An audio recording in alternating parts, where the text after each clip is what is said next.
le principal obstacle au bonheur, c'est nos propres pensées. C'est pas quelque chose d'extérieur à soi. Le bonheur pour moi, c'est la liberté. Pour moi, c'est très simple en fait, le bonheur. C'est juste être. Bienvenue sur le podcast C'est quoi le bonheur pour vous ?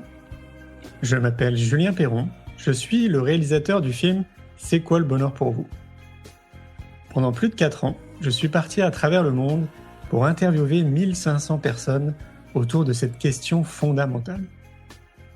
À travers ce podcast, on parlera bien-être, développement personnel et médecine douce. Je vous souhaite un merveilleux voyage sur la route de la connaissance de soi.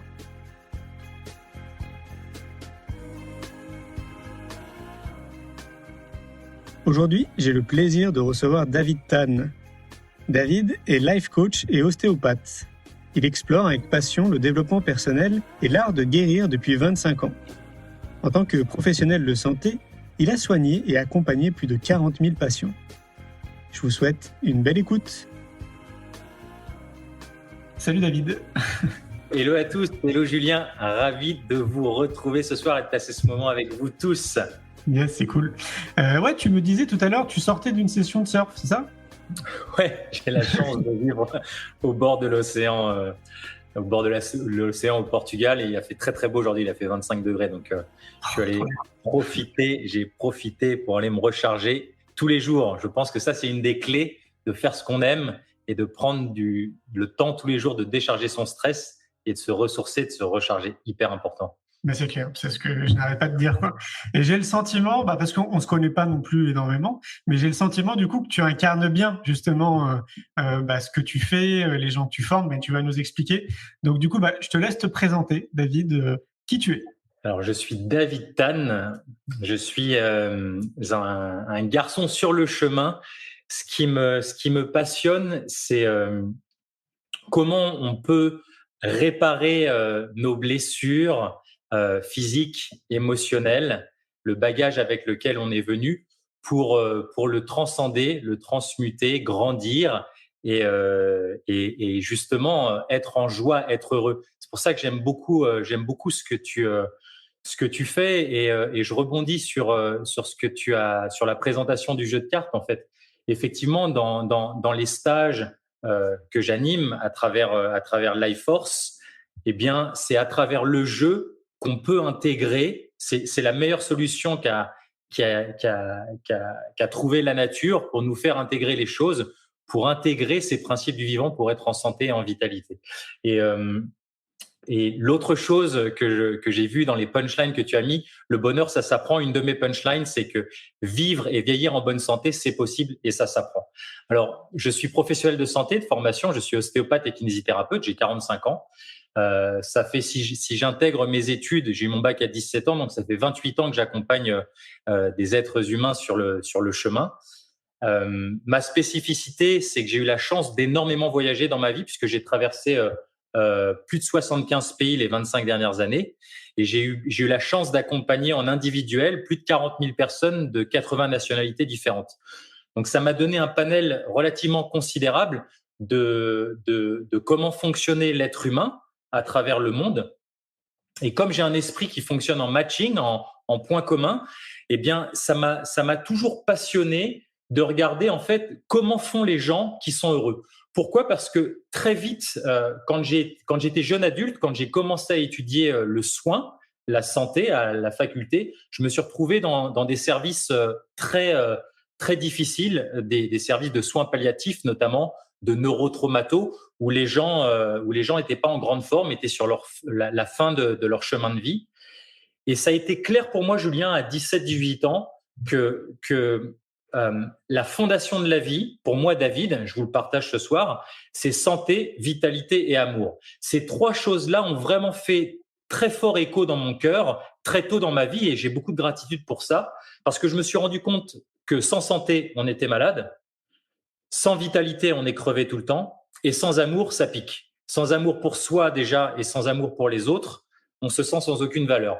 Donc, tout mon chemin de vie, toute ma quête de vie, ma quête spirituelle, ça a été comment on fait pour nourrir ces 3 aspects qui sont la fondation de la vie. santé, vitalité et amour. Je me suis aussi donné la chance et j'ai eu la chance de beaucoup voyager, comme je te le disais.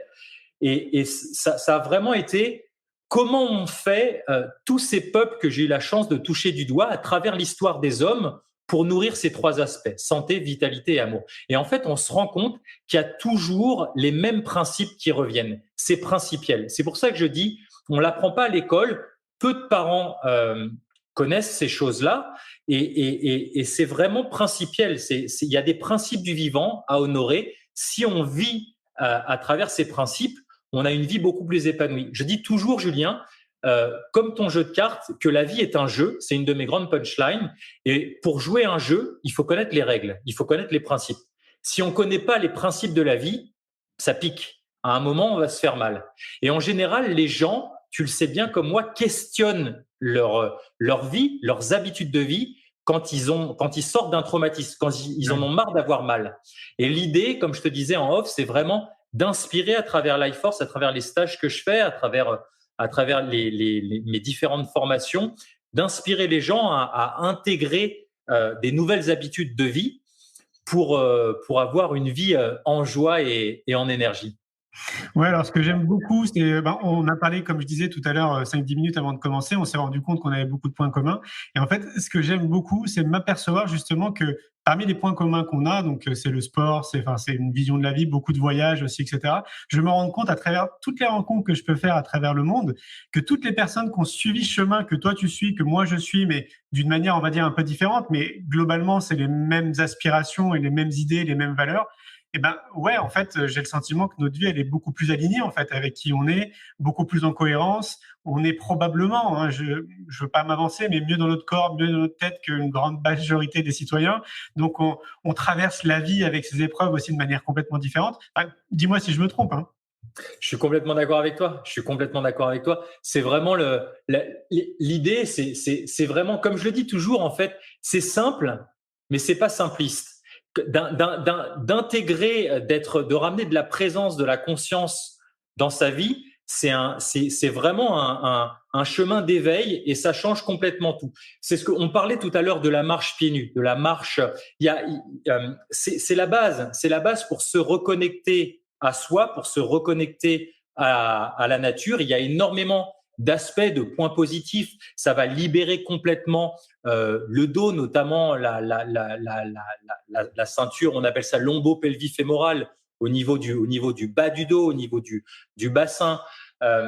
Ça décharge les négativités, ça décharge, si on met l'intention, ça nous remet à la terre complètement. Tu sais que quand on marche pieds nus, le sol, c'est la plus grande, la terre naturelle. Qui contient la plus grande quantité d'électrons, ces particules négatives qui circulent. Ces électrons sont anti-inflammatoires. Donc, quand on a des inflammations dans le corps, ce qui est le cas de la quasi-majorité des adultes, eh bien, on a ce qu'on appelle, ça sécrète des radicaux libres. Le corps sécrète des radicaux libres. Ces électrons vont pénétrer la plante des pieds et vont aller neutraliser ces radicaux libres. Donc, c'est un effet anti-inflammatoire qui est extrêmement puissant, sans les effets secondaires des anti-inflammatoires non stéroïdiens ou pire des corticoïdes. Donc, il y a énormément de choses très simples comme ça à implémenter dans sa vie pour vraiment être dans l'ici et dans le maintenant.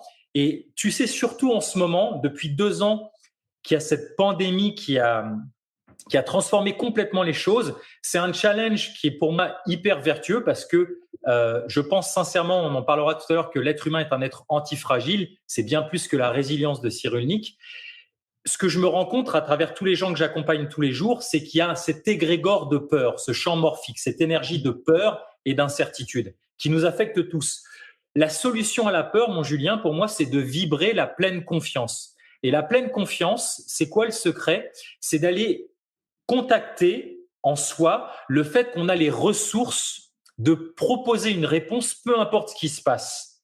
Et ça, c'est vraiment un game changer. Ça change complètement la donne. C'est clair, ouais. Alors, dis-moi ce que tu en penses. Non, je vais pas te donner mon avis.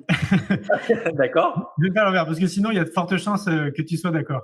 En fait, si tu veux, moi, je suis parti du principe dans mon histoire de vie que comme toi tu le dis avec tes propres mots, qu'on est des êtres humains et qu'à partir du moment où on est tous des êtres humains, il y a des constances en fait pour tout le monde. Et parmi ces constances, moi, je trouve qu'il y a plusieurs éléments. Je vais t'en citer un, par exemple, l'alimentation. Je trouve que l'alimentation, mais c'est fondamental. Tu sais, comme le disait Hippocrate, que ton aliment soit ton premier médicament. Et quand tu regardes, en fait, dans notre société, on consomme du marketing, on consomme de la communication. En fait, on consomme pas des produits qui sont bons pour notre santé. En tout cas, on n'a pas cette intelligence et cette conscience d'aller se dire, tiens, je vais aller prendre des aliments qui peut-être vont être bons pour ma santé. En tout cas, je vais être comme un chercheur et regarder ce qui est bon pour moi, quoi. Clairement. Tu sais, alors, tout ce que j'ai fondé à travers l'accompagnement en Life Force ces 5 dernières années, c'est vraiment la somme de tout ce que j'ai pu rencontrer dans le monde les 30 dernières années, à travers tous ces voyages. Dans ces voyages, j'ai eu la chance de traverser, il y a une quinzaine d'années, ce qu'on appelle les zones bleues. Est-ce que tu as entendu parler des zones bleues? Ça me parle, oui. Alors, les zones bleues, pour tous nos auditeurs dans nos 2 communautés, ce sont des zones d'extrême longévité qui ont été identifiées sur la planète. Donc, c'est de la longévité de population. Il y a par exemple Okinawa, au sud du Japon. En grosso modo, c'est là où il y a le plus de centenaires et de nonagénaires en bonne santé. Okinawa, au sud du Japon. Il y a Nicoya, où j'étais il y a 2 ans. Je suis retourné au Costa Rica. Il y a Loma Linda, une communauté adventiste en Californie. Il y a une vallée en Sardaigne, Barbagia, une petite île, Ikaria, dans les Cyclades, en Grèce. Ça, ce sont les 5 officiels. Ensuite, il y a des zones officieuses qui sont étudiées, comme les Hunzas, au nord du Pakistan, comme Abkhazia, en Géorgie, comme la vallée de Bama, en Chine, comme la vallée de Vilcabamba, des centenaires en Équateur, où j'étais de nouveau aussi il y a 2 ans. Ces zones-là ont complètement changé mon paradigme sur la vieillesse il y a une quinzaine d'années. J'ai eu la chance aussi de travailler beaucoup en gériatrie dans mon premier métier, ma première passion d'ostéopathie de kinésithérapie. Et comme tu sais, notre réalité, c'est la somme de nos expériences. Moi, j'ai vu énormément de gens grabataires à 75 ans. Donc pour moi, la vieillesse était associée à la maladie. Et j'ai eu la chance de faire un TEDx au Portugal il y a à peu près 2 ans sur la longévité que j'ai énormément étudié. Tu sais que l'espérance de vie en Europe, elle est de 84 ans pour les femmes, 79 ans pour les hommes. Là où ça pique, c'est que l'expérience de vie en bonne santé, on appelle ça health span versus life span. Espérance de vie en bonne santé, elle est simplement autour de 64 ans en Europe. Ouais, donc, ça veut dire que ça, c'est pas très sexy. 64 ans, on vit en bonne santé et après, on vit encore, grosso modo, 16 ans, 16-20 ans, malade. C'est compliqué, ouais. Exactement. J'ai dû faire dans ma vie bien une 60aine de câlins avec des centenaires, des gens en bonne santé que j'ai rencontrés dans ces zones. Ça m'a complètement… Des gens qui, à 104 ans, montent toujours à cheval, font toujours leur jardin, n'ont jamais pris de médicaments. Ça a complètement, littéralement explosé mes croyances, mon paradigme sur la vieillesse. Donc, oui, vieillir en bonne santé, c'est possible et ça s'apprend. Et l'alimentation, comme tu le dis très justement, c'est vraiment c'est essentiel. J'ai identifié 7 choses que je vais pouvoir te partager. Oui. L'alimentation, j'ai envie même de te partager, Julien. Ça va au-delà pour moi de ce qu'on met dans sa bouche, de la diététique. C'est comment on nourrit chacun de ses sens. Et comme je dis toujours en stage, avant de savoir quoi manger, parce que ça occupe beaucoup les esprits des gens, ce qui est tout à fait normal, ce sont des questions légitimes, c'est d'abord qu'est-ce qui te bouffe à l'intérieur. Donc pour moi, d'abord, c'est la gestion de stress. J'aime à dire, sur mon site, vous verrez, dompter son stress et ses émotions. C'est extrêmement important parce que d'abord, c'est qu'est-ce qui nous ronge de l'intérieur, ce qu'on appelle en anglais unfinished businesses. Toutes les choses qui n'ont pas été réglées dans nos vies, qui sont en train de nous consommer de l'intérieur. Je pense que ça, c'est littéralement essentiel. C'est clair. Et comme dompter, tu sais, il y a des gens qui ont des idées de mettre des animaux sauvages dans des cirques. Ils n'ont rien à faire dans des cirques. Ils ont à faire dans la nature. Par contre, un dompteur sait qu'on dompte pas avec force et violence. On dompte avec amour et patience. Et je pense que notre intériorité, notre cœur, notre esprit, peu importe le mot que vous mettez derrière, ça se dompte pareil avec amour et patience. Et ça, c'est vraiment, je pense, c'est la base de tout ce que j'ai pu voir. Cette population, ces personnes extrêmement âgées que j'ai pu rencontrer de par le monde m'ont extrêmement inspiré de comment ils ont vécu leur vie. Et une des choses en commun, c'est vraiment cette plus que, comme je le disais tout à l'heure, plus que cette résilience au stress, c'est cette antifragilité. Comment ils ont géré les événements, les choses qui n'arrivaient pas dans la journée qu'ils souhaitaient, puis des choses qu'ils ne souhaitaient pas qui arrivaient dans la journée. Comment on gère ça au quotidien? Et c'est des gens, je pense, ils ont ça en commun. Ils ont appris à alchimiser, à transformer le stress. Pour moi, ça c'est la première grande soft skill, cette compétence humaine à développer. Est-ce que ça veut dire qu'ils ont développé une forme d'optimisme ou de positivité? Est-ce que c'est lié? Oui, ouais. Complètement. C'est voir, si tu veux, une chose. Moi, ce que je dis, un des principes que j'ai extrait, que j'enseigne en stage, en fait, quand il t'arrive quelque chose, c'est pas l'événement qui compte, c'est l'histoire, la narration interne qu'on se raconte par rapport à cet événement. Et une des façons d'alchimiser ça, de transformer, c'est simplement de se demander cette question qui peut paraître étrange quand on débute avec, c'est quel est le cadeau derrière? Quel est le cadeau de cet événement?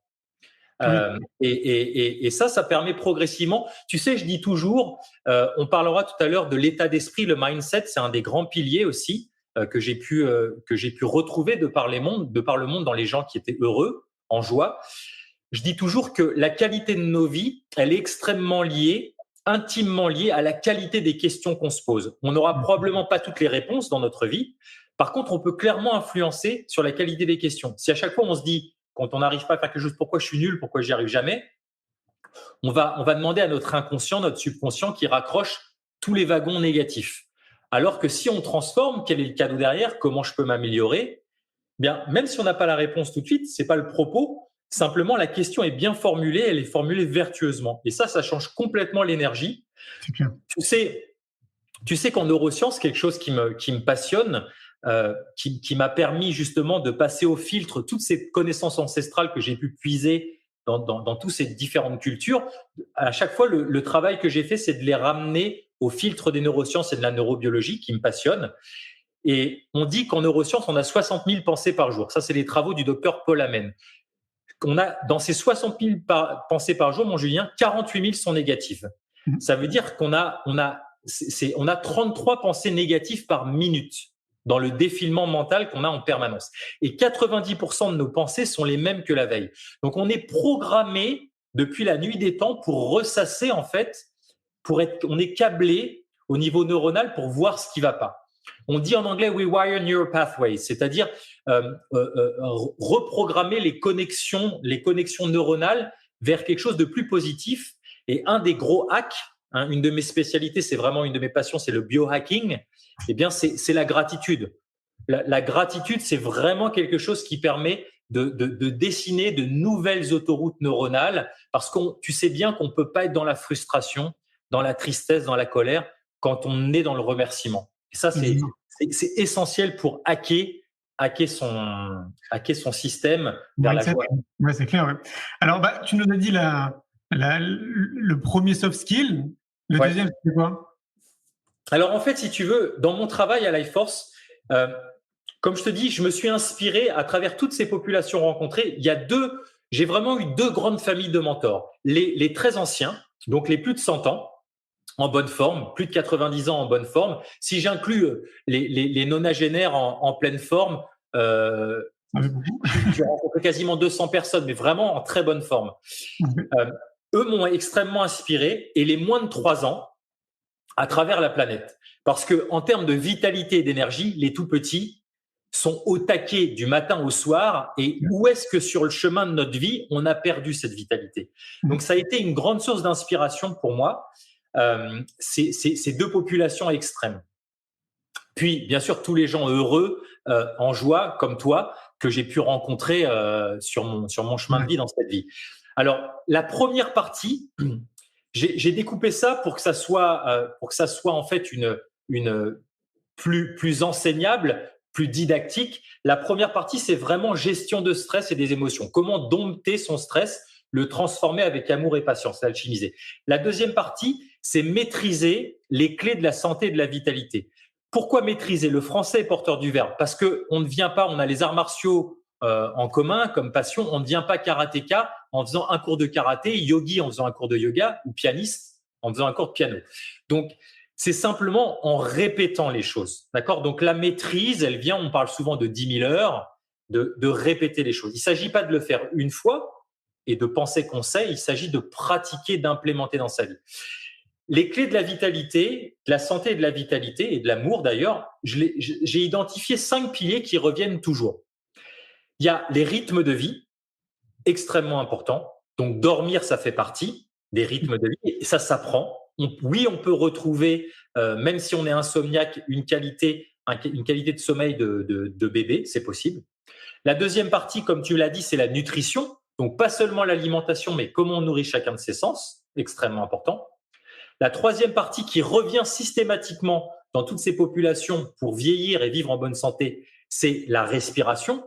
On respire 25 000 fois par jour. C'est un art de respirer, ça change complètement tout. La quasi-majorité des êtres humains, 9 adultes sur 10, ne sait plus respirer. Ça, c'est l'ostéopathe qui te parle. Les gens ne savent plus respirer. On sous-utilise notre respiration. La quatrième partie, c'est le mouvement. J'ai pas dit exercice physique et sport, j'ai dit mouvement. Notre cerveau humain, il est designé pour le mouvement. Le fait de communiquer tous les deux là, c'est simplement une succession de contractions musculaires qui font émettre un son. Et la dernière partie, c'est l'état d'esprit. Donc ça, sont des choses, je pense que c'est la base. Je donne toujours cette image mentale, c'est que la fondation de la vie, pour moi, David, c'est santé, vitalité, amour.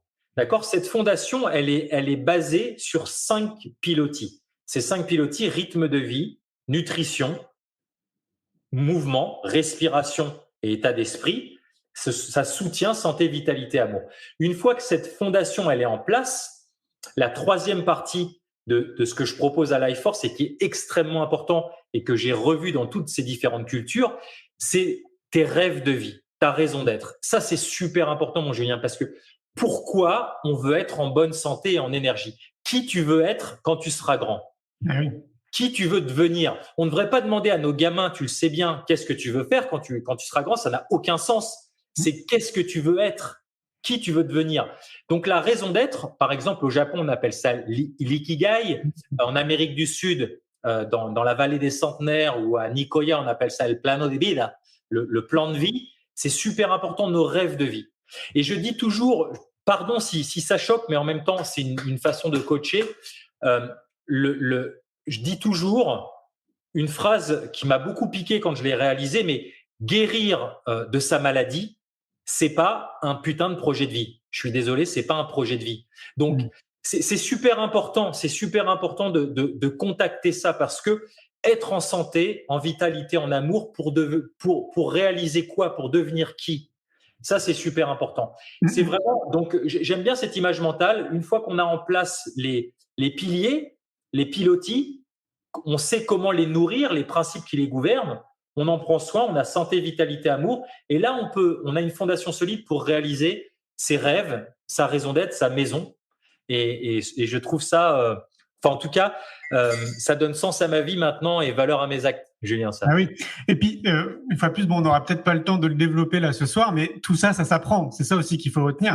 Il y a beaucoup de gens en fait qui doivent se dire, ok, c'est génial, mais je fais comment moi dans ma vie de tous les jours? Voilà, la bonne nouvelle, c'est ça que ça prend, quoi. Ça s'apprend et c'est facile. C'est simple. C'est pas simpliste, mais c'est simple. C'est simplement des petites actions tous les jours en conscience où on réapprend à respirer, on réapprend à marcher. C'est simplement à travers. J'aime beaucoup ce concept de mindfulness qui me passionne depuis plus de 20 ans. Et c'est simplement en ramenant de la conscience et de la présence à sa vie qu'on peut changer complètement le cours de sa vie. On peut implémenter des choses très simples à mettre en place qui vont infuser sur tout le reste de son existence, sur tous les champs de vie.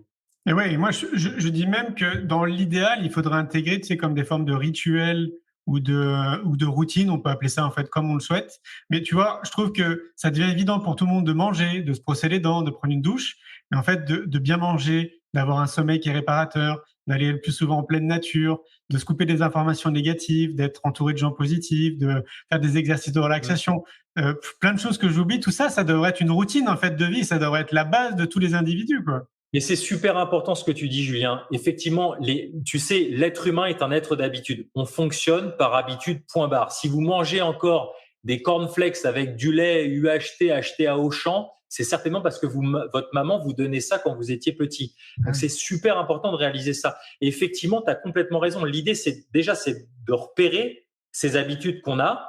Et si on estime qu'elles sont vicieuses, qu'elles nous tirent vers le bas, eh bien, de les supplémenter, de les transformer avec des habitudes de vie vertueuses. Donc, effectivement, les rites et les rituels sont super importants. Les routines sont super importants. Et ça permet, en fait, de rajouter du sacré dans sa vie, de consacrer les choses.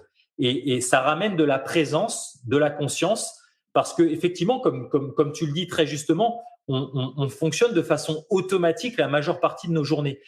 En ramenant de la conscience à travers des rites sur des choses qu'on fait automatiquement, on a un effet catalytique qui est juste extraordinaire pour transformer sa vie, quoi.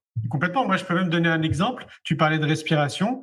C'est vrai qu'en fait, déjà, il faut pas se flageller. On nous a pas appris à respirer. Hein.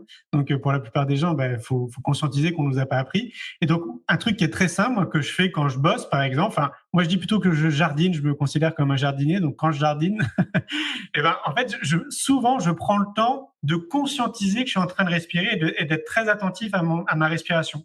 Et donc, du coup, d'avoir plutôt une respiration qui va être où je vais gonfler mon ventre. Enfin, tu vas sûrement mieux l'expliquer que moi.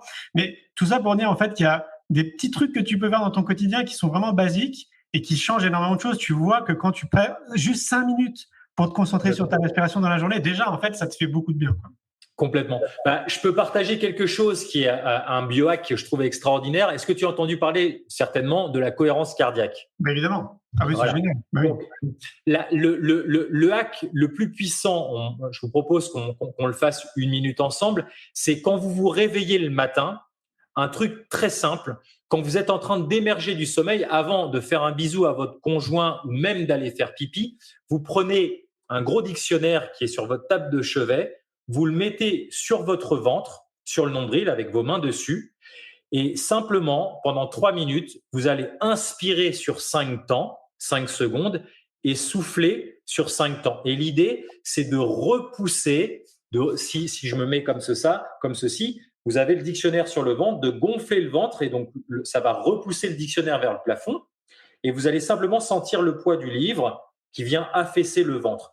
Donc ça, automatiquement, ça permet de recaler une respiration abdominale. On n'a pas à se prendre la tête sur comment on fait pour avoir une respiration diaphragmatique profonde et abdominale. Il y a simplement, si de facto on repousse le livre, le dictionnaire de son ventre, la respiration va être abdominale.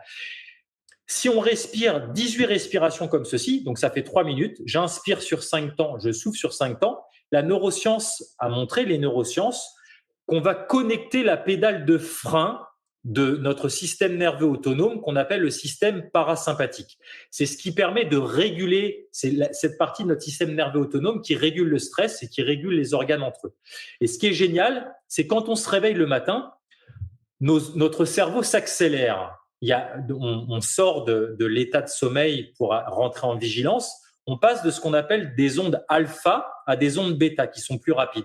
Et il se trouve que c'est le meilleur moment de la journée, pour ancrer une nouvelle habitude vertueuse. Ce changement d'état d'accélération du cerveau, quand on est en phase d'éveil, eh bien, ça va vraiment créer une brèche où si la première action que vous faites, c'est respirer en conscience de façon correcte, abdominale, d'une respiration profonde, lente, avec ce rythme-là, eh bien, vous allez voir que ça va impacter toute votre journée. Ça va infuser, en fait, c'est 18 respirations, ça vaut le coup. Si les financiers qui sont là, qui savent, les spéculateurs qui savent investir, eh bien, s'il y a 3 minutes à investir dans sa journée, c'est celle-là, parce que ça va infuser sur les 25 000 autres respirations dans la journée. Donc, on sera moins stressé sur le périphérique, on sera moins stressé dans les réunions avec les enfants. Enfin, c'est vraiment un moment clé de la journée de faire cette pratique respiratoire. Ouais, alors moi j'ai même envie de rajouter, parce que je le pratique aussi le matin, c'est que je me masse. Tu sais, en fait, Ouais, tu vois, pour moi, c'est activer mon chi, donc c'est activer mon énergie. Et en fait, je me masse de partout, le corps, les pieds, les jambes, enfin de partout, quoi. Génial. Et ça aussi, ça prend aussi 2-3 minutes et ça a un vrai effet aussi, quoi. Complètement, complètement. Le do-in, ce que tu fais, le massage, le do-in, c'est avec des percussions, c'est taoïste, de se frotter avec une brosse pour faire un lavage à sec de la peau, stimuler la lymphe. Enfin, c'est énormément de pratiques. Il y a plein de pratiques très très simples. L'idée, c'est de connaître le principe, d'activer son corps et puis ensuite de trouver la technique qui vous correspond. Et ça, c'est tout le propos, notamment de ce que j'enseigne, c'est les principes et ensuite la forme. Vous pouvez choisir ce qui vous convient le mieux, mais effectivement, ce réveil corporel des sens et énergétique, il est essentiel. Ouais, complètement. Et c'est très bien de le dire parce que souvent on peut entendre que comme s'il y avait des recettes miracles qui sont applicables pour tout le monde, il faut se rappeler qu'on est quand même tous différents aussi malgré tout et c'est à chacun de trouver réellement ce qui est bon pour lui en termes de sport, d'alimentation, de réveil et tout, etc. C'est vraiment important parce que sinon les gens peuvent se dire ouais, c'est la recette magique. Alors oui, il y a une recette magique, c'est de s'occuper de soi, oui, mais voilà, tout est différent d'un individu à un autre. Donc c'est vraiment à chacun de se positionner un peu comme un chercheur et de trouver vraiment qu'est-ce qui est bon pour lui, quoi. Tout à fait. La forme peut être différente, mais le fond, les principes du vivant sont toujours les mêmes. Il y a quelques principes à honorer et ensuite la forme peut varier. Et l'idée en tout cas de mes accompagnements, c'est effectivement à travers des techniques, des outils, ils sont là simplement pour illustrer les principes. Et une fois que les gens maîtrisent les principes, c'est complètement adaptable dans le quotidien, dans leur quotidien. En fait, c'est ça qui est essentiel et qui est important. Ça me fait penser au Miracle Morning. Qu'est-ce que tu penses du Miracle Morning? Je trouve ça génial. Je trouve ça génial. Je pense, tu sais, je pense que c'est essentiel d'abord de remplir sa baignoire en s'occupant de soi. La première chose qu'on fait en se levant et simplement une fois qu'on a pris soin de soi, on peut donner autour de soi à ses enfants, à ses parents, à ses collègues, à ses amis, aux gens qu'on va rencontrer dans la journée le meilleur. Mais c'est vraiment c'est essentiel de comprendre que ça n'a rien d'égoïste, au contraire, de s'occuper d'abord de soi. C'est vraiment essentiel. Tu sais, les 15 dernières années, la vie m'a proposé de m'occuper de milliers de personnes en burn-out, en surcharge cognitive.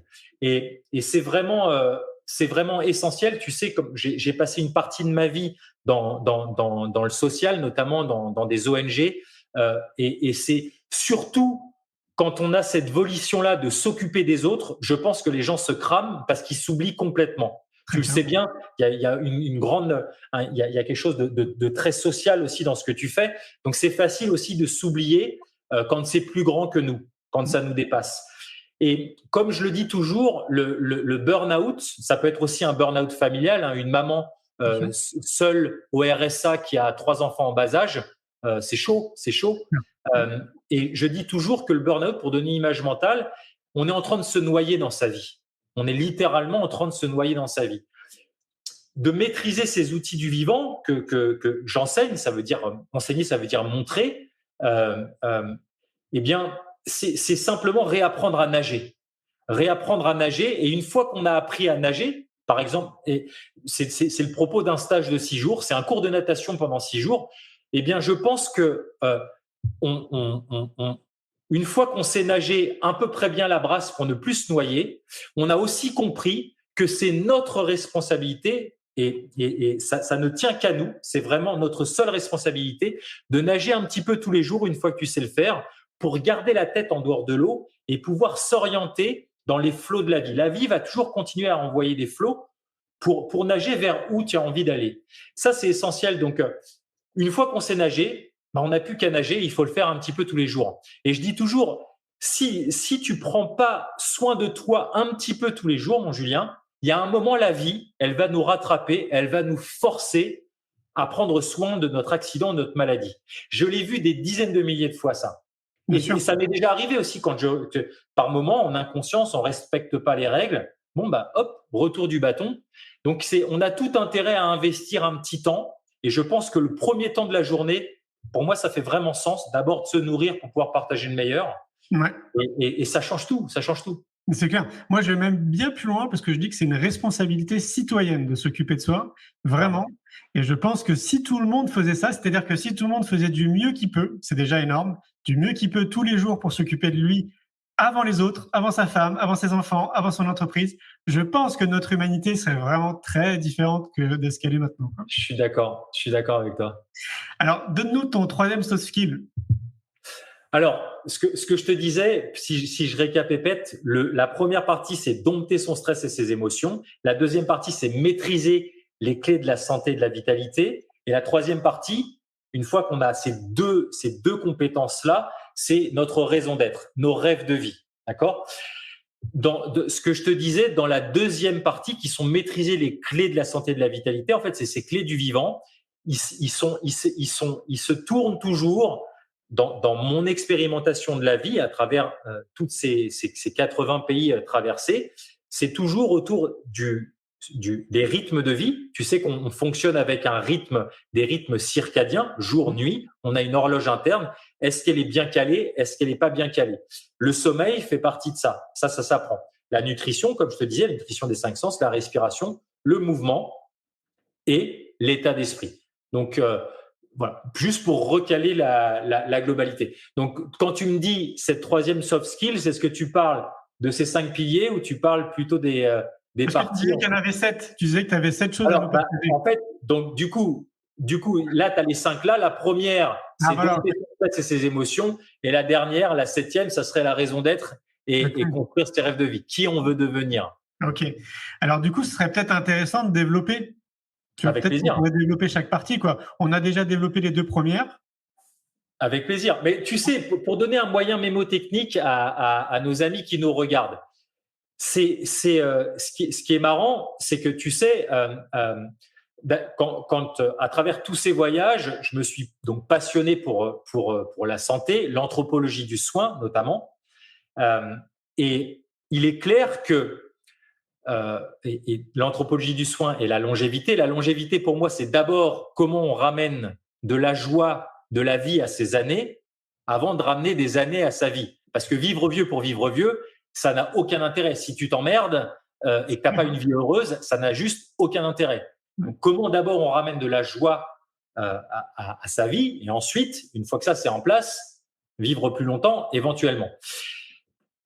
Un truc qui est clair, quand tu étudies scientifiquement la longévité, c'est ce qu'on appelle l'épigénétique. L'épigénétique, c'est un mot qui veut dire nos choix de vie, la façon avec laquelle on vit notre vie. Ça, c'est beaucoup plus important que notre génétique, notre patrimoine génétique.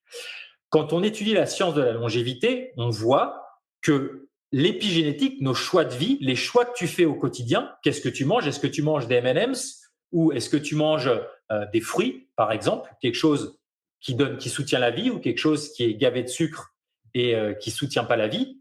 Eh bien, nos choix de vie, l'épigénétique, elle a un impact entre 75 à 90% sur la longévité.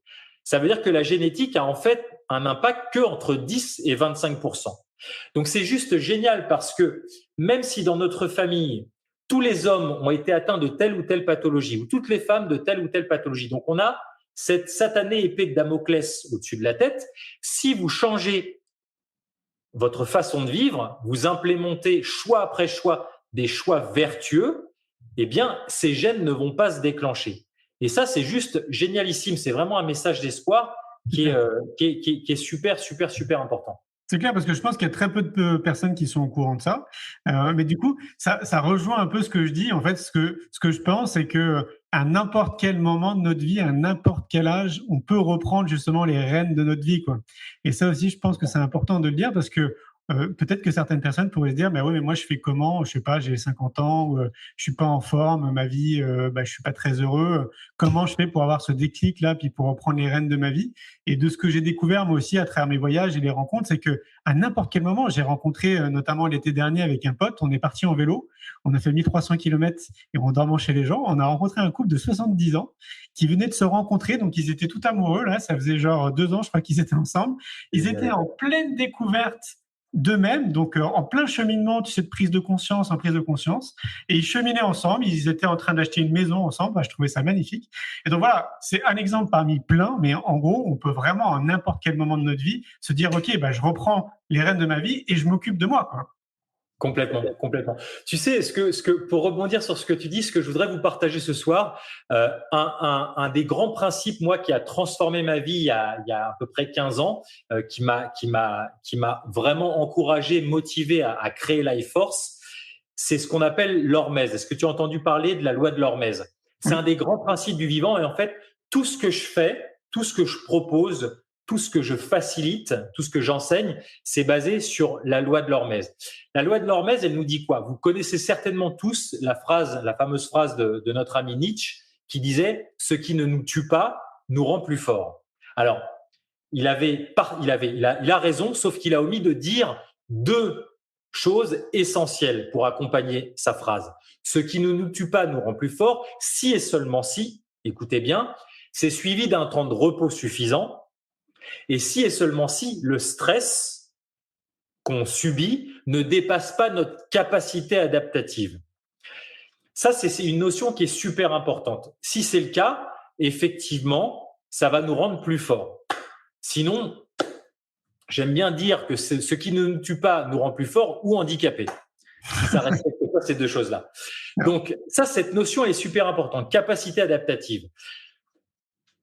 C'est vraiment quelque chose, je commence toujours mes stages par ça, parce que c'est vraiment une vraie cure de jouvence. On peut, n'importe quand, comme tu l'as dit Julien, reprendre les rênes de notre vie et littéralement rajeunir. Rajeunir, ça veut dire quoi? C'est rajeunir notre âge biologique. Moi, l'âge du passeport, je m'en contrefous. D'accord? On appelle ça l'âge chronologique. J'ai vu des gens de 35 ans morts et pas enterrés. J'en ai vu des milliers en slip sur ma table d'ostéo.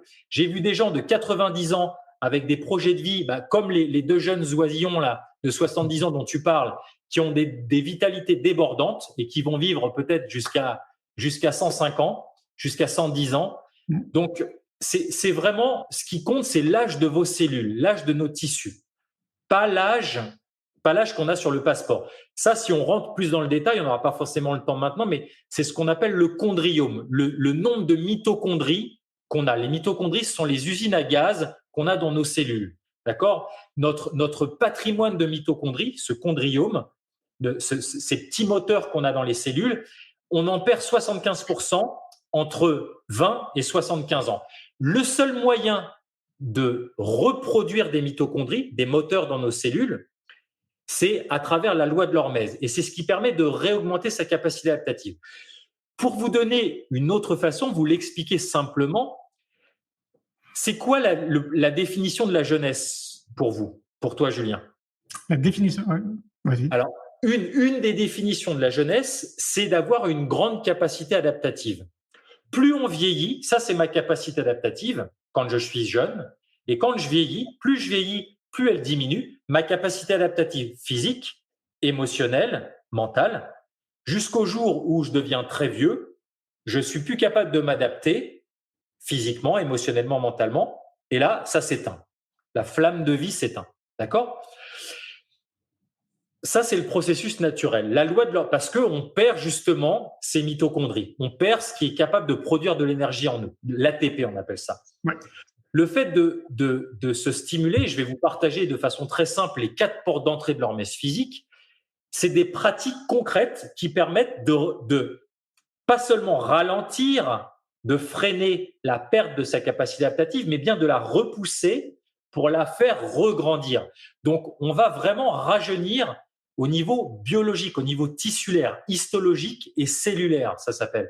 Donc, c'est vraiment notre âge biologique peut vraiment diminuer. Et c'est super important. Vous avez certainement peut-être entendu parler de ces 4 portes d'entrée qui sont l'exposition au très chaud, au très froid, peut-être à travers Wim Hof, à travers Maurice Debar. Moi, j'ai eu la chance de me former avec les deux et surtout avec Maurice Debar, le Tummo tibétain. Il y a l'apnée, on appelle ça l'hypoxie intermittente. Hypoxie, ça fait diminuer de façon volontaire et intermittente son niveau d'oxygène dans le sang, l'apnée. Ça a des vertus extrêmement puissantes sur notre immunité, sur notre physiologie. Il y a une forme de sport qu'on appelle haute intensité court intervalle, HIIT. High Intensity Interval Training, le fractionné si vous préférez.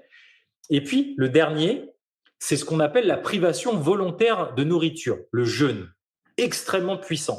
Et ce que j'aime beaucoup dans ces 4 pratiques, j'ai d'ailleurs fait une formation spécifique sur l'hormèse parce que ça me passionne, c'est que ça, c'est vraiment de la méditation des temps modernes. C'est vraiment, surtout pas pour les bourrins, c'est pour des gens qui sont présents à leurs sensations corporelles, qui sont capables de s'écouter. Et la philosophie sous-jacente de l'hormèse, de ces 4 pratiques d'hormèse physique qui nous ramènent dans l'ici et dans le maintenant, donc la plus belle forme de spiritualité pour moi, ce qui nous ramène dans l'ici et dans le maintenant, eh bien, c'est que ça permet de retrouver du confort dans l'inconfort et de la liberté dans la contrainte. Quoi de mieux que d'avoir des pratiques qui nous ancrent, des pratiques qui soutiennent notre vie, qui nous ancrent dans une période chaotique comme on vit maintenant. Donc, ça nous permet de développer cette antifragilité émotionnelle aussi, d'être beaucoup plus antifragile au stress. Oui, puis alors, une fois de plus, accessible à tout le monde. En tout cas, à qui a envie de s'occuper de lui, quoi. Complètement. De finir simplement, je vous partage un truc très simple, mais de finir sa douche quand on se douche le matin ou le soir par 30 secondes de froid. Et le froid, les amis, c'est relatif en fonction de votre fatigue, votre énergie du jour, hein, de comment sont vos surrénales. Eh bien, de finir par 30 secondes de froid, ça va stimuler votre immunité, ça stimule l'hormèse, ce processus hormétique, toute cette cascade neuro-endocrinienne vertueuse dans votre corps. Là, on n'a pas le temps de rentrer dans les détails, mais juste un truc très simple. Vous savez que vous avez 120 000 kilomètres de réseau vasculaire. C'est 3 fois le tour de la planète. À chaque fois que vous rentrez dans le froid, de finir par une douche froide, ces 120 000 kilomètres, je répète, 120 000 kilomètres vont se vasoconstrire. Il va y avoir une vasoconstriction comme ça, et dès que vous allez arrêter, ça va se vasodilater. Donc, ça va éviter toutes les stases liquidiennes que vous pouvez avoir dans le veineuse, artérielle dans votre corps. Ça soulage le cœur. Enfin, ça transforme la cellulite, les graisses blanches en graisses brunes. Ça a tout un tas d'impacts vertueux, plus les uns que les autres, sur notre physiologie. Et puis, ce qui est intéressant, et fort heureusement, toi, tu es passionné aussi des neurosciences et de tout ce qui est appliqué au monde de la recherche. À l'heure d'aujourd'hui, pour ceux qui seraient un peu sceptiques, par exemple, qui nous écoutent aujourd'hui et qui sont sceptiques, voilà, on a suffisamment de recherches et de scientifiques qui se sont posés sur plein de domaines, sur l'alimentation, sur le sommeil, sur ce que tu es en train de citer, pour vraiment justifier et montrer tous les bienfaits, tout l'impact que ça peut avoir sur notre cerveau, sur notre corps, enfin, sur notre machine biologique de manière plus globale, quoi. Complètement. Et ce que je te disais, en fait, ces mitochondries, ces petits organites cellulaires, on en a entre 300 et 500 par cellule. Il y a certaines cellules spécialisées, comme les cellules du foie, les hépatocytes, qui en ont jusqu'à 1500, mais on en perd 75% entre 20 et 75 ans. La seule façon de refaire de nouvelles mitochondries, c'est ces usines qui produisent notre énergie, et on fonctionne parce qu'on a de l'énergie, une flamme de vie, c'est de pratiquer l'hormèse, en fait. Le froid, la privation volontaire de nourriture, l'apnée ou cette façon de faire du sport. Et ce qui est génial, c'est que dans mes stages, ça va de 7 à 87 ans, en passant par des Ironman au milieu. Oui. Et ça, j'adore parce que c'est multigénérationnel, parce qu'en fait, le curseur de l'intensité et de la durée, ce sont les plus simples à ajuster. Ces principes du vivant, ils concernent tout le monde. Je dis toujours, mon Julien, que si vous êtes vivant, si vous êtes là, c'est que vous avez une petite flamme à l'intérieur de vous qui brille. Quand on est très malade, on a une toute petite flamme. Quand on déborde de vitalité, on a un gros feu de joie à l'intérieur. Ces principes, c'est que même si on a une petite flamme, à partir du moment où il y a une petite flamichette qui brûle, si on vient y mettre toutes les petites brindilles qu'il faut, pas un gros fagot de bois, quand on ne connaît pas les principes du vivant, on va étouffer la flamme. Donc, on va mourir. Par contre, si on sait mettre les petites brindilles comme il faut, souffler à la juste mesure, le feu va reprendre, on va pouvoir mettre des branchettes un peu plus grandes, on va pouvoir retrouver cette vitalité et nourrir son feu intérieur parce qu'on connaît ces principes. Et ça, c'est vraiment clé. Et comme tu le dis, il est jamais trop tard. Il est jamais trop tard pour avoir cet insight, cette réalisation, cette révélation, et pour s'occuper de soi. Vraiment, vraiment, vraiment. Complètement. Et là, je peux entendre certaines questions parce que je vois qu'il y a plein de messages, mais je les vois pas tous. Mais j'ai une question qui me vient à l'esprit parce que je pense que les gens peuvent se la poser. Parce que tu sais, on est dans une culture où tout va vite. En fait, on veut avoir accès à tout rapidement, on veut des changements très rapidement. Et je pense qu'il y a des gens qui peuvent se dire, mais si moi je m'y mets, parce que voilà, je suis convaincu, David, je vais t'appeler là tout de suite, je vais t'envoyer un mail, je veux participer à tes formations, je veux que tu m'accompagnes et que tu me coaches. Combien de temps ça va me mettre, tu vois, pour arriver à cette forme de routine, de rituel, que ce soit intégré dans ma vie, quoi? Alors, ça dépend d'où vous partez. Ça dépend d'où vous partez dans votre capital santé, vitalité. Ça va très vite. Ça va très vite parce que surtout si vous partez de très bas, les changements arrivent très très vite dans les premières semaines. Tu sais, je compare, je vous donne une autre image mentale, mais j'aime bien comparer dans mes stages pour que les gens comprennent à travers ces métaphores comment ça fonctionne. Il y a certaines personnes qui peuvent naître dans une famille très riche et d'autres qui peuvent naître dans une famille très pauvre. D'accord? Le corollaire, c'est qu'il y a des gens qui vont naître avec un patrimoine santé très haut ou un patrimoine santé très faible. Tu vois, ils naissent dans des familles avec un patrimoine financier très haut ou très faible. Des gens qui naissent très riches peuvent, s'ils ne connaissent pas les principes financiers, perdre tout leur argent les 30 premières années.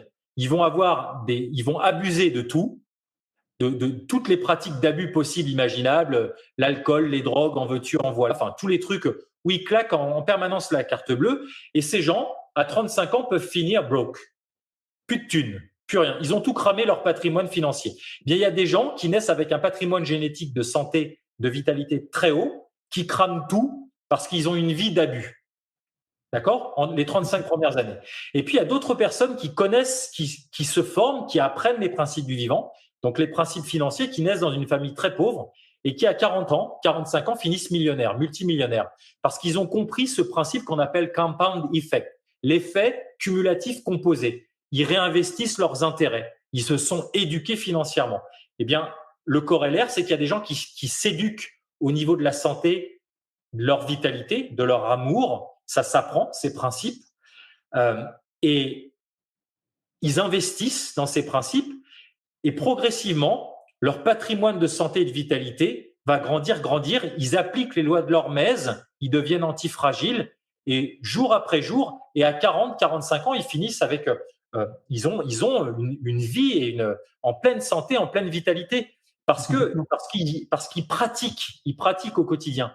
Donc ça, c'est vraiment, je pense, c'est une très belle image aussi pour voir que notre pratique, elle est tellement plus importante que tout le reste, en fait. Ouais, c'est ça. Et la répétition. C'est ça. Ouais, pratique et répétition. Est-ce que ça te semble réaliste? Parce que je sais que ça fait sourire des gens autour de moi. Des fois, en fait, le sujet arrive comme ça sur nos discussions et moi, je leur dis que je me suis fixé un objectif de vivre jusqu'à 112 ans. Ça te paraît? Écoute, la personne la plus âgée que j'ai vue, tu sais qu'au-delà de 110 ans, on appelle ça, dans les classifications, quand tu étudies la longévité qui me passionne, on appelle ça les super centenaires. J'en ai rencontré 3 dans ma vie et la plus ancienne avait 114 ans en Équateur. Ouais, c'est encore une fois, c'est complètement… tu sais, je t'ai dit tout à l'heure, j'ai eu la chance de faire un câlin à une 60aine de centenaires dans ma vie. Donc, un câlin, ça veut dire quoi? Ça veut dire que j'ai passé suffisamment de temps avec eux pour avoir ce niveau d'intimité et ça a complètement explosé mon paradigme sur la vieillesse, complètement. Je pense que, tu sais, un des grands secrets, c'est le lien humain. Ces personnes-là dans ces différents pays que j'ai cités, eh bien, ils sont complètement inclus dans leur famille. Ils vivent avec leurs enfants, leurs petits-enfants, leurs arrière-petits-enfants. Ils ont vraiment il y a un lien social qui est super important. Et ce qui me fait énormément mal au cœur, c'est que dans nos sociétés, j'ai une partie de ma famille qui vit aux États-Unis, une autre partie en Asie, et moi j'ai grandi en Europe. Dans nos sociétés occidentales, on ostracise, on isole nos anciens. C'est juste, c'est une catastrophe, comme on dit. Enfin, c'est juste tout ce qui se passe là avec le Covid, de ne plus autoriser nos anciens à recevoir de la visite. C'est terrible. Tu vois, donc ça, c'est un des principes, cette union. L'être humain est un être de lien. On a besoin de ça. On a besoin de le toucher crée de l'ocytocine, l'hormone de l'amour, ça régénère. C'est l'hormone la plus puissante qui vient nous régénérer au niveau du corps, au niveau de l'esprit. Donc ça, c'est un des grands principes. Et cette foi aussi en plus grand que soi, cette connexion à la vie, à l'univers, à Dieu, c'est quelque chose que vous l'appelez comme vous voulez en fonction de vos croyances, mais c'est quelque chose que je retrouve aussi dans tous ces anciens. Il y a cette connexion horizontale avec les leurs, mais il y a cette connexion aussi verticale qui fait que c'est quelque chose. Là, on rentre dans quelque chose de plus subtil, mais c'est quelque chose moi qui me passionne et c'est un des points communs. C'est très important ce que tu dis. On peut appeler ça cultiver une forme de spiritualité. C'est ça. Ouais. Mais moi aussi, à travers toutes les personnes que j'ai rencontrées pour le film C'est quoi le bonheur pour vous, tu sais, j'ai interviewé 1500 personnes dans 25 pays autour de cette notion. Et donc, je te rejoins sur cette étude. Il y a une étude d'ailleurs qui est liée au bonheur et qui montre que l'un des paramètres le plus important pour tendre vers le bonheur, c'est le lien social. Et donc, notamment, en fait, je me suis aperçu que effectivement, l'être humain a vraiment besoin d'être en connexion avec des gens et de cultiver en fait cette connexion. Tu sais, de l'enrichir et qu'elle soit joyeuse, quoi, en gros. Clairement. Et tu sais, chez les anciens, en science, on appelle ça la gérotranscendance. Ça veut dire en fait que les stress du quotidien, ils relativisent très vite. Ouais. Et c'est une capacité qui est hyper inspirante, Ouais. Et est-ce que tu penses, parce que moi c'est ce que je recommande aussi dans ma vie de tous les jours, parce que c'est mon cheminement, mais j'ai vraiment le sentiment que le voyage, puisque tu es aussi un grand voyageur, que c'est l'un des meilleurs outils en développement personnel, sous condition de partir seul. Je suis complètement d'accord. Tu sais que je suis complètement d'accord avec toi. Moi, mon premier voyage, j'ai fait un grand tour du monde quasiment de 2 ans à la fin de mes études avec mon sac à dos à la recherche de mes valeurs. Il y avait, tu vois, j'ai été formaté dans ma vie en France parce que à travers la famille, à travers l'école, et j'avais envie de me confronter. Ça a été vraiment parce qu'il y avait des choses, bien sûr, qui ne me convenaient pas en étant jeune adulte, et j'étais à ma recherche. Et tu sais, on me dit, alors j'ai cette culture anglo-saxonne parce que j'ai vécu presque la moitié de ma vie dans des pays anglo-saxons, mais on dit traveling is such a purpose in itself. Le voyage est tellement un but en lui-même, c'est tellement formateur, ça permet de se trouver à travers beaucoup de rencontres. Et tu sais, juste pour finir avec ça, comme toi, j'ai beaucoup voyagé, et ce qui m'a toujours interpellé dans ces voyages, c'est comment ça se fait que en plein milieu du Mali, de la Bolivie, des Philippines, je peux connecter avec des gens que je connais ni d'Ève ni d'Adam, comme ça, avoir un niveau de connexion mais juste incroyable. Et quand je rentrais en France, j'étais malheureux parce que je retrouvais pas ça. Et en fait, ce que je sais faire avec Life Force, en fait, le cadeau derrière, c'est que maintenant, c'est en fait de créer des expériences et des espaces de rencontre où les gens, sans mauvais jeu de mots, se rencontrent sans les masques sociaux, de cœur à cœur. Et en fait, les gens fabuleux, mon Julien, ils sont autour de nous. Sauf ils n'ont pas d'espace pour se rencontrer sans tous ces attributs sociaux qu'on a.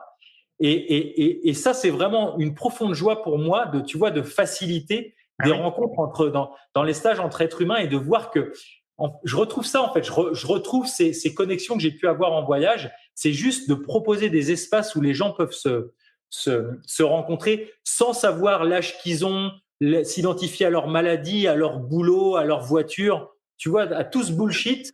Mais t'es qui à l'intérieur, quoi? Mais bien sûr. Mais je vois, ça me parle tellement. Tu sais que c'est pour ça que j'ai créé le festival pour l'école de la vie à Montpellier. C'est parce qu'en fait, je trouvais qu'il y avait tellement de limites à travers Internet que les gens, en fait, comme toi et moi, comme toutes ces personnes qui partagent en fait des valeurs communes, ne se rencontraient pas en fait dans la vie de tous les jours. Et il y en a plein qui se sentent isolés dans leurs réflexions. Il y a plein de choses, plein de sujets qu'ils peuvent pas aborder. Et d'un coup, on se retrouve 3 jours à Montpellier et c'est magique. Ça redonne foi en l'humanité. 15 000 personnes qui viennent de partout. C'est génial. Si un jour tu peux te donner les moyens de venir, franchement, viens. Humainement, c'est énorme ce qui se passe. Avec grand plaisir. Le prochain, c'est au mois de juin. Septembre 2023. Septembre 2023. Ouais. Mais écoute, avec plaisir. Tu peux compter sur moi, je serai là. Avec plaisir. Pour les gens qui veulent te rencontrer ou rentrer en contact avec toi, j'imagine qu'ils vont sur ton site. Ils vont sur le site, ils auront tout. Il y a l'email, il y a le téléphone, il y a nos stages. Le prochain stage est aux vacances de Pâques dans le Tarn. Ils trouveront tout. Ils trouveront mon livre, Un bouquin, ouais, je vais l'afficher parce que j'ai la page. Nos formations en ligne. Voilà. Pour ceux qui nous écoutent, qui regardent pas, c'est lifeforcewithyou.com, le site internet de David. Sinon, on tape David Tan sur un moteur de recherche. David Tan, Lifeforce. Vous allez trouver ça sur Google tout de suite. Nickel. T'es présent sur Facebook, Instagram? Ouais, Facebook, Instagram, YouTube. Vous avez beaucoup de contenu gratuit sur YouTube. Pareil, Lifeforce David Tan, vous allez trouver ça sans aucun problème. Et puis, si vous avez des questions, n'hésitez pas, on répond toujours. Moi ou mes amis coach Lifeforce, on répond toujours avec grand plaisir. Bah, c'est cool. Je te souhaite une belle soirée. Toi aussi, Julien. Merci. À bientôt. Bonne soirée à tous. Ciao, ciao. Ciao. Un grand merci pour votre écoute. J'espère que vous avez passé un bon moment avec nous. Je vous invite à prolonger l'expérience en regardant mon film « C'est quoi le bonheur pour vous ?» Vous le trouverez assez facilement sur YouTube. Si vous souhaitez ancrer davantage les choses, nous avons créé le jeu de cartes « C'est quoi le bonheur pour vous ?» qui vous permettra de mieux vous connaître et de mieux connaître les gens avec lesquels vous allez jouer de manière ludique et bienveillante. Vous me retrouverez assez facilement sur les réseaux sociaux si vous souhaitez qu'on échange en direct. Et merci de nous laisser des messages ou des avis, des commentaires. Ça fait vraiment plaisir et je prendrai une grande joie à vous répondre. En attendant, je vous souhaite une très belle route et je vous retrouve maintenant la semaine prochaine pour un nouvel épisode du podcast « C'est quoi le bonheur pour vous ?»